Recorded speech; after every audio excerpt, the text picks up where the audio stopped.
Hi, I'm Joanna. Welcome to my Soul Smart YouTube channel. This video is my first response to one of those VR tags that are on TarotTube, as the cool kids call it. So this is the mid-year tarot tag, and the idea is to answer a series of questions, 13 prompts about the tarot decks you're using and you love, and everything to do with tarot decks really, which is right up my alley. And I hope it's right up your alley as well. This is a tag that was created by Chanel Days. I will link to her channel in the description box below. If you like my thoughts on these decks, then do subscribe to my channel and hit like. We're still very small over here. And we would like to grow, and you hitting like and subscribing obviously helps us grow. So if you like my content here, then stick around.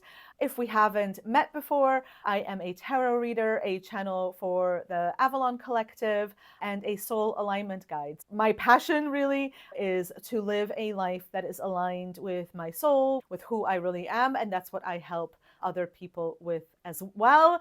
And that's what I use tools like tarot for, to help us stay in alignment and on the most aligned path forward.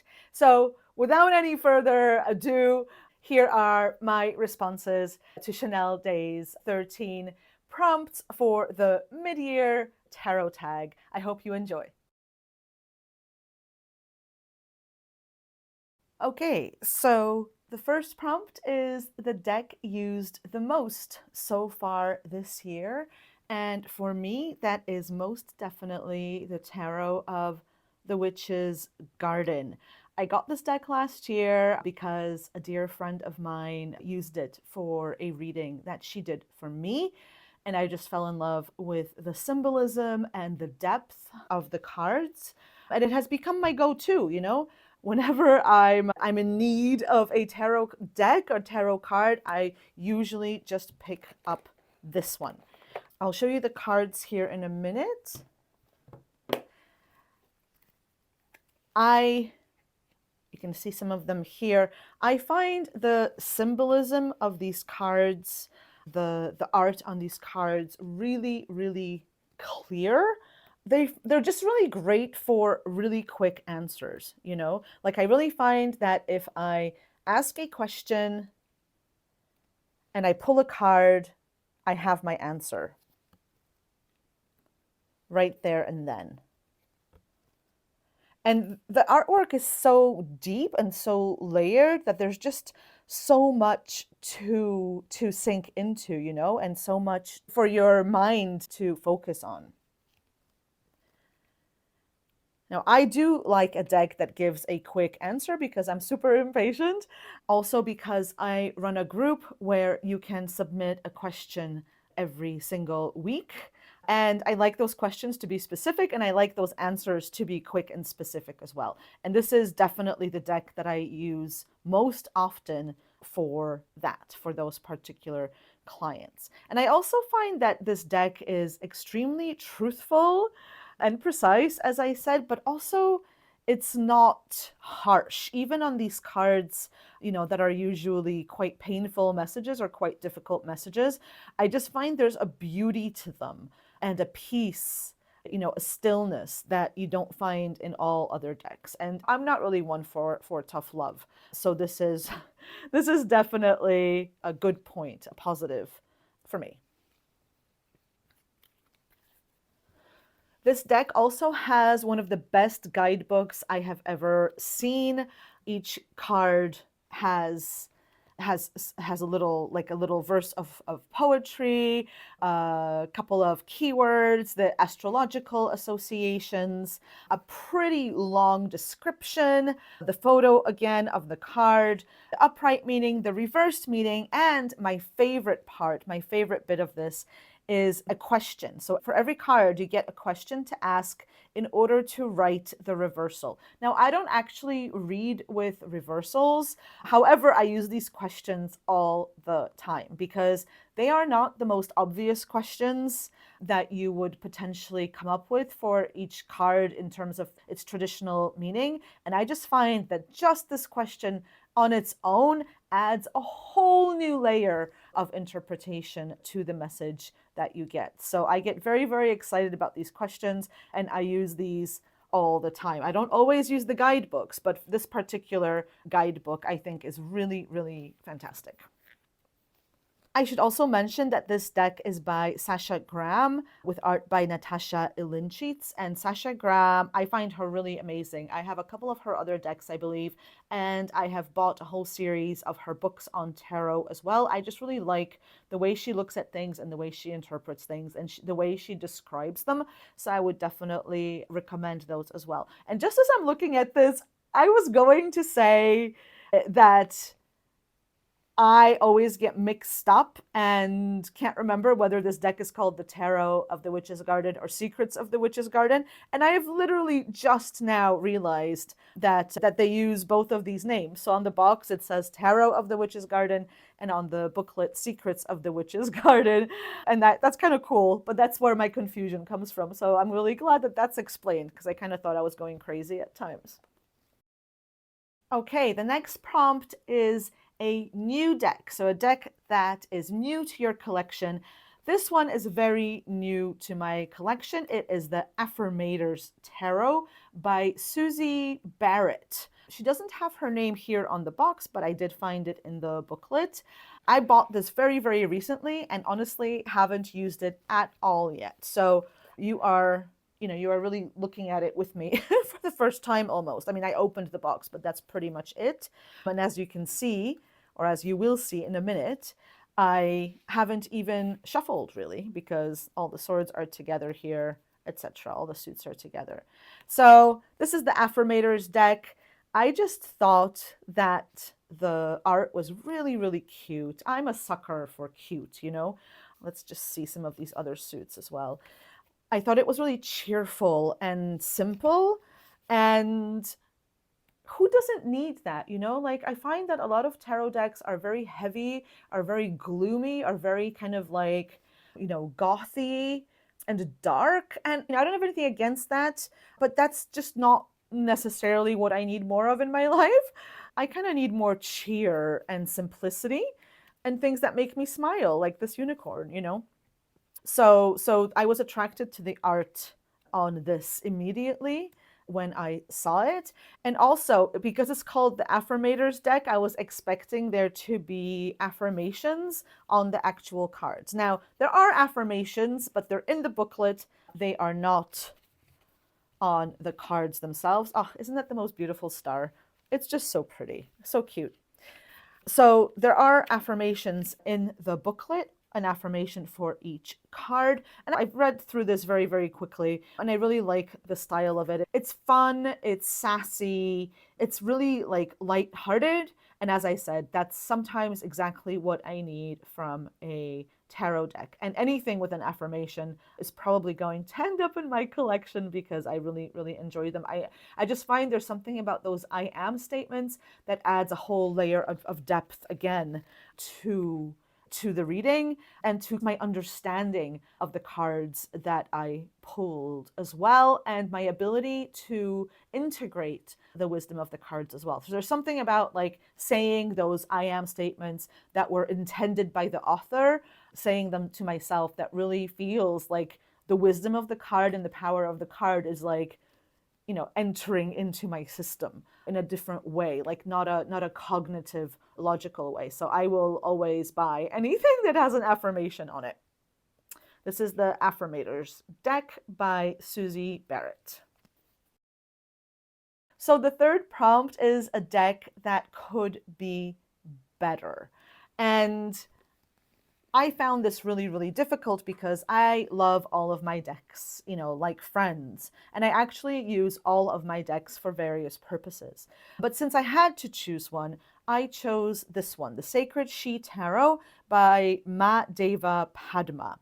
And like, this is a beautiful deck. It is really, really gorgeous. It has this beautiful guidebook. The explanations are very robust and kind of like poetic, so very, very arty, but also very focused on feminine power and on, well, it's called the Sacred She after all. So definitely a feminine power.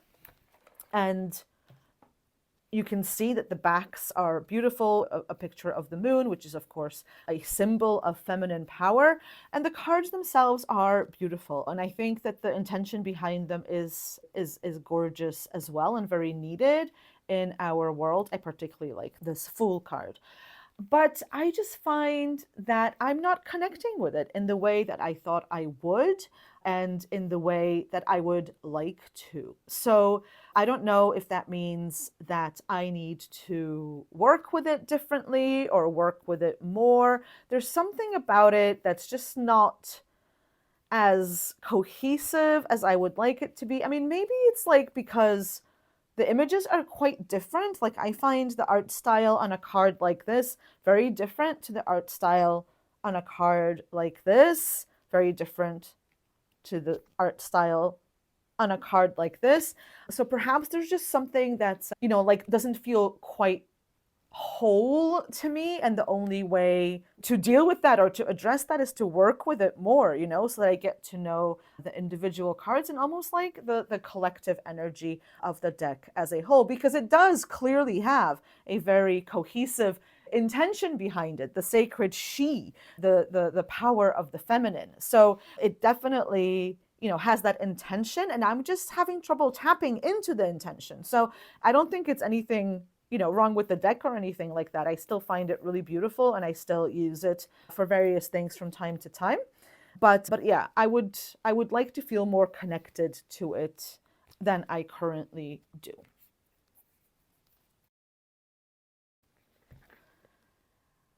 The fourth prompt is a deck that you're currently using. And for me, it's this one, the Cozy Witch Tarot deck. I am using it for my weekly reading this week and my daily pulls as well. So I do a weekly channeled message based on a card for my elevator group. I channel a message, like a letter from my spirit team to the recipient, as well as some journaling prompts and some extra Oracle Tarot practice prompts. So for this week, I use this deck for that. And once the deck is out, I use it for my daily pulls as well. And this one is by Amanda Lovelace, with artwork by Janaina Medeiros. I hope I'm pronouncing that correctly. And it is indeed the coziest deck, ever. It is indeed cute and cozy and a deck that feels like a friend. I am absolutely in love with the artwork. I have her Oracle deck as well. She also has a coloring book out, which is on my list to get. And if I'm not mistaken, she has another deck coming out, because I remember adding something to my wish list quite recently of hers. She's also a poet, Amanda Lovelace, so you may want to check out her poetry books. And I just find this deck very, very calming. As you can see, it also has not an affirmation, but like a whole sentence instead of just a few keywords. So it's very easy to use because of that. You don't have to put that much thought into it. And yeah, it's just super cozy. So I bring this out when I'm in need of some comfort, when I'm in need of some simplicity. And in general, I mean, you probably notice, from all the decks that I show you today and in other videos that I have planned, that I really enjoy this real life style of art on my tarot cards. So I'm not that into like fantasy stuff and abstract images. I really like real people doing real things, dealing with real problems. If they're witchy people, then all the better. and this deck definitely delivers on that. So yeah, if you like this kind of artwork and this kind of cozy vibe, then I would definitely recommend this and anything else that Amanda Lovelace does.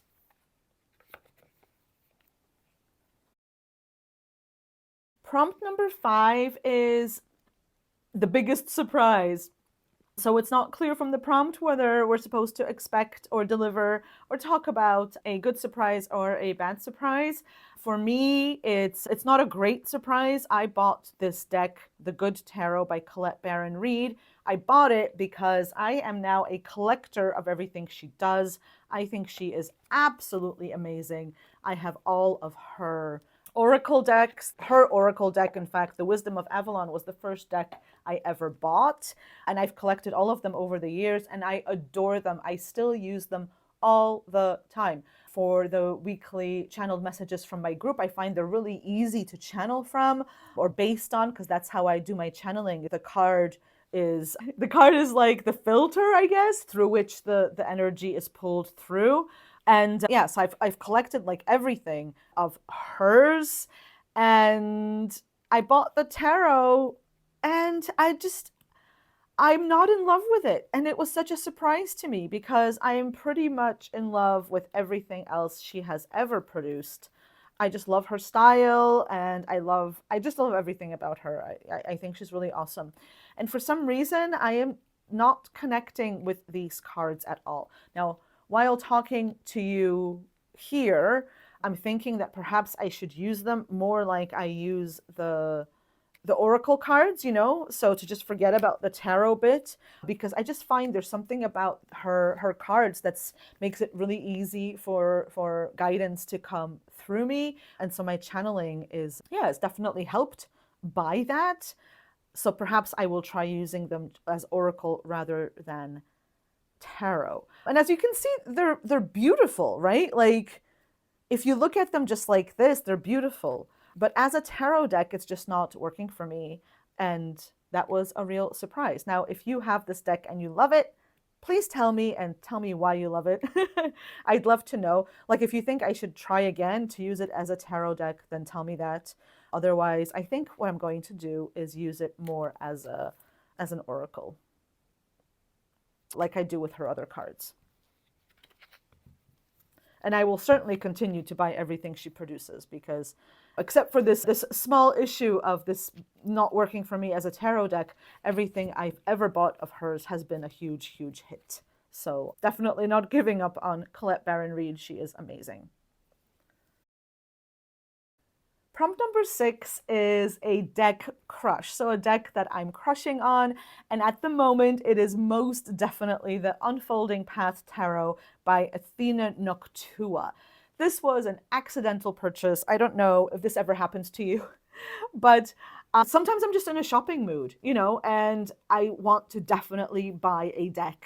And I will just choose whatever resonates with me from the decks that are available rather than very intentionally buying what's on my list. And this was one of those purchases. I was in a shop and I really wanted to buy something. And there was something about this deck that spoke to me. And when I unpacked it, oh, it's just so beautiful. When I unpacked it at home, I just thought, this is the most beautiful deck I have ever seen. I know that's really high praise, but it's just so gorgeous. And its energy is so incredibly beautiful, like magical and mystical and soft and powerful. The artwork is just absolutely stunning, There was a deck that I showed you before, the tarot of the Witch's Garden, that I said even the toughest cards had this soft quality to them. I don't find this as soft, but I feel like beauty emanates from this deck. I just think it's the most beautiful art that I have come across in a really, really long time. And I am definitely crushing on this massively. It's just absolutely gorgeous. I mean, look at this Fool card. Look at this Fool card. It's so different to other Fool cards, and yet, the energy is there, right? Like that meaning of the beginning of a journey and of that innocence at the beginning of a journey, and that trust is still ingrained in this somehow. I just think it's incredible.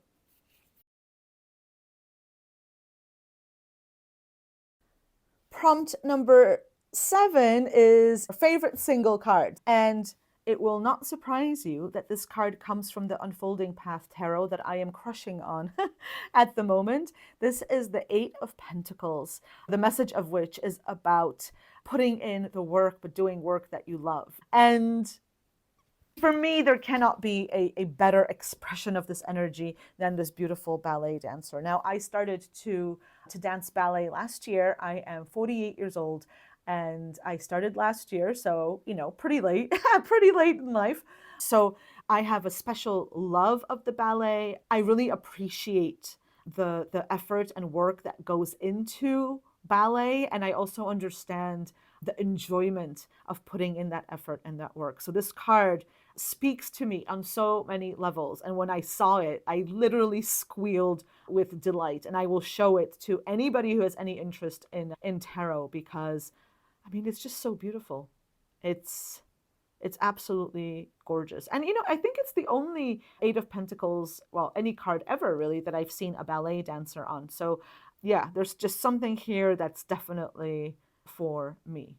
This is definitely my single favorite card ever to date. Prompt number 8 is a deck that makes you happy, and what makes me happy is Buffy the Vampire Slayer. I could not believe my eyes when I found out that there was a Buffy deck coming, and I was not disappointed. I really love it. I love it. It just brings me so much joy to see what they chose, which characters from Buffy they chose as the various representations of the various energies. I mean, look, here's Spike in human form as the Knight of Cups, and he's reading out his poetry. He is so like a Knight of Cups. Like it's just really, really fitting. I love it. This brings me so much joy. There's Oz playing the guitar. I know that if you don't watch Buffy, then this means nothing to you. But if you can just imagine your favorite show being turned into this beautiful, beautiful tarot deck, then you'll understand me. The lovers, Willow and Tara. Giles is the Hierophant. Okay, you know what? I'm going to stop now because otherwise we're going to have to talk about every card in this deck. But if you are a Buffy fan and a tarot fan, then I highly recommend this. It's surprisingly apt, you know? Like sometimes you expect decks like this to maybe not be in line with the correct tarot symbolism and imagery, and I find that this one really, really is. And I find that the descriptions in the guidebook, which really allude to very specific situations in the series, which I know by heart, so I can immediately place them in the stories. That just again, it gives the tarot card a totally different layer and a different way of applying it to a particular situation. So for me, because I know Buffy so well, this adds so much to my readings, and it never fails to make me happy. Just like watching Buffy over and over again makes me super happy. Prompt number 9 is a great guidebook, and I really just wanted to show you the Tarot of the Witch's Garden again with those questions to write the reversal, because I think that is the best guidebook I have seen.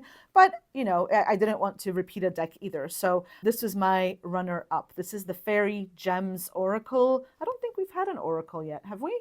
Well, this is an oracle by Ellen Steiber and art by Linda Ravenscroft. And I bought this in Glastonbury in the UK, which is one of my favorite places in the world. I love the mysticism of the place and the symbolism of the place and all those things, of course, but I also really love the new age shopping. I'm not gonna lie. And this deck I bought in Linda Ravenscroft's shop. So she's an artist, she has some beautiful, beautiful art, and she has a store there on the main street in Glastonbury in the UK. And this was brand new when I bought it a few years ago, and I'm really, really glad I did. So I'll show you the cards first, maybe. Oops. So they are glossy, they're shiny, and they are beautiful. They have fairies on them, and they have the name of a gem on them as well. Potentially a little bit difficult to interpret just like this, but really beautiful art-wise. And of course, this prompt was for the guidebook, and the guidebook is excellent. I really love a guidebook that's in color. So that's already a big plus point for me. I love the guidebook to be as beautiful as the cards. And the explanations are really very, very detailed. All these descriptions are channeled, or a lot of them are channeled. It's kind of like the messages that the fairies themselves gave. And I just thought that was a really, really beautiful thing. And I find that the messages in here, they're not just superficial, you know? I find that they go deeper than you would expect a fairy deck to go. So fairy decks are often kind of Disney-ish. And again, nothing against that. I own some of those too. It kind of depends on my mood, what I want to use. But this one has a depth to it that wouldn't necessarily be associated with a fairy deck. And I think a lot of that depth comes from these messages in the guidebook. So I would definitely encourage you to check this out if it suits your vibe. Prompt number 10 is a deck that you want to get next. There's like a million decks that I want to get next. Like, I am terrible when it comes to tarot and oracle decks. I literally just bought something after watching somebody else's video yesterday. So like, I have like zero self-discipline. But there is a deck on my list that I've been wanting for many, many years, and that is called the Star Tarot. And of course, I wrote down the name and the subtitle, which is Your Path to Self-Discovery Through Cosmic Symbolism, but I forgot to write down the author. Hopefully I'll figure out how to show that on the screen. But I've been wanting this deck for a while because of the Astrology Association. So I am learning astrology. I find it extremely difficult and complicated. So it's kind of like a slow process. But there's a lot in astrology that I'm absolutely fascinated by, very specific things that I'm fascinated by, especially the soul aspect and past lives and future lives and soul lessons. And of course, soul alignment and soul lessons are part of my work, a big part of my work. So that's understandable. And so the Star Tarot is a deck that I really, really want to purchase. So hopefully it'll be in my collection by the end of this year. Prompt number 11 is a deck you own but haven't used much yet. So a deck you want to use. And for me, it's this one, the Wild Unknown Archetypes deck by Kim Krantz. And I understand that the Wild Unknown is a popular deck. I don't have it, so I don't know what it's like at all. I should probably put that on my list as well. I bought this for a very specific reason, and that's because the cards are circles and not rectangles, and I wanted something of that shape. I'm very into intuitive art and mandalas, and so I really wanted something in this circular mandala shape, you know, that symbolizes the world and life. So this has been in my collection for quite some time, and I haven't used it yet. As you can see, it is absolutely gorgeous. I just feel like I think I'm quite intimidated by this deck, you know. I find the guidebook is quite thick, and I feel like I need like a nice chunk of time to sit with it and really dig into it. And I just haven't had that time. Obviously, as you can see, it's completely worth it. I'm sure that there is a very specific reason for why Kim Krantz used the circle shape, and I would love to know what that is. Oh, this is a nice card. I mean, it's not a nice card, but it's just a very evocative card, isn't it? The Dead End. Yes, I definitely want to use this one a lot more. I just want to get to know it. Like, I feel like there'll be a lot of treasure to uncover in here. I just feel like it's going to be worth my while. And now that I'm showing it to you, like, I think I'm going to make sure that I make time in my schedule sooner rather than later, because it just feels so deep that I think it's going to have a lot of guidance. And who doesn't want that, right? Prompt 12 is a favorite video. So a video that you have made or that you have seen. So I will share one of each with you. My channel is very, very new, hoping to grow it. But I did like I'm still kind of experimenting with the kind of content that I share, but I did do one video that I was really, really proud of, which was a reading on the question of what are you not willing to see right now? So it's a whole reading. It is obviously general.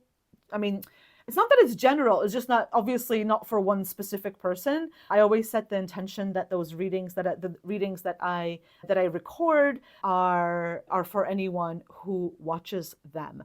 And I got so many great comments on that video. The messages really resonated with people, and they could really do something with the guidance that came through in that reading. So I was really, really proud of that. I'll link that somewhere in the description box. And I also want to mention the response to this particular VR by a lady called Kate, and her channel is called Moonflower Moments. And it's in fact her video, her response to these prompts that I'm answering today that inspired me to do this video. Because I was like, oh my gosh, I'm enjoying this video so much.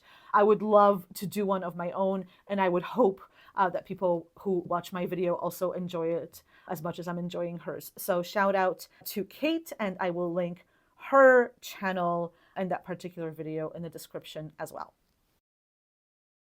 And the 13th and last prompt is to pull a card for the next 6 months. So I'm going to do that now, and I will use yet another deck just so I can show you one more, the Wandering Star Tarot.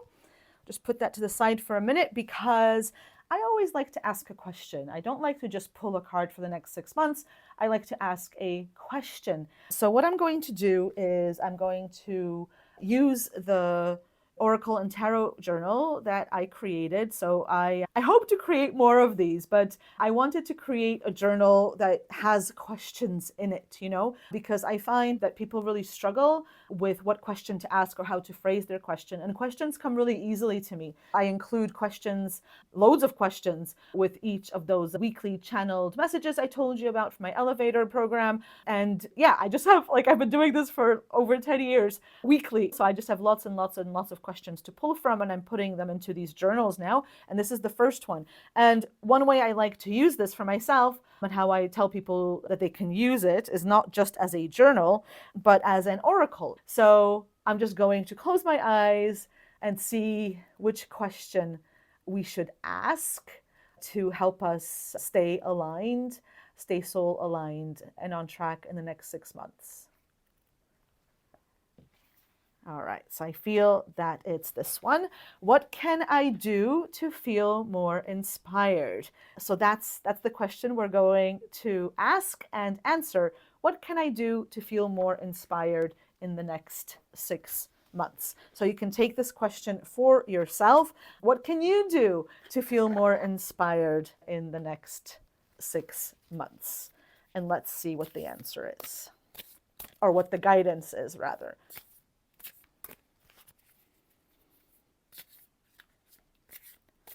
What can we do to stay inspired in the next 6 months?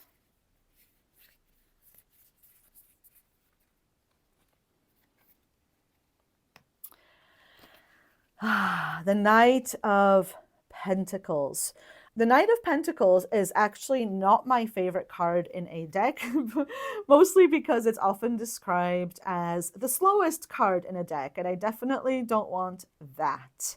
But he is about moving towards the gifts of the Suit of Pentacles, which includes prosperity and abundance and good health and all the good things about physical life, really. And I feel that if we take this night as the answer to the question of how we can stay inspired in the next 6 months, it's to keep going. The Knight of Pentacles doesn't rush in. He keeps going. It's not like he's standing in place. He's still moving towards whatever it is that he wants to create or whatever he wants more of. But he is deliberate. He is intentional. He doesn't throw spaghetti at the wall to see what happens. Every step he takes is intentional. He knows why he's taking it. That doesn't mean that every step will work out exactly the way he wants, but he has a strong intention behind every step, and he knows that every step will either come with results or with learning. So he takes his time and he's deliberate about the path forward, and he keeps going. So that's what I feel is our message, and that's how we will stay inspired. And of course that makes sense, because if we're intentional about our steps and our actions and our areas of focus, and we're deliberate about what we're doing and what we're moving towards, and keep taking even the smallest step forward to what we want more of, then of course that will keep us inspired, because we're seeing progress. We know that we're getting closer to what we want. We know that we're making things happen, not in a hustly way, but in a meeting the universe halfway way, if you see what I mean there. So in the next 6 months, our inspiration comes from not like thinking about things, but from actually taking small steps forward and moving deliberately and intentionally towards what we want more of. All right, that is it for this video and for these prompts. I hope that you have enjoyed this as much as I have enjoyed recording it, or even more. Please let me know in the comments if you have any of these decks that we talked about today, and if you love them. Yeah, and if there's anything else that resonated with you in my video today, then I would love to know that as well. Please hit subscribe and like on your way out. That really helps small channels like mine grow. Thank you very much, and I'll see you in the next video.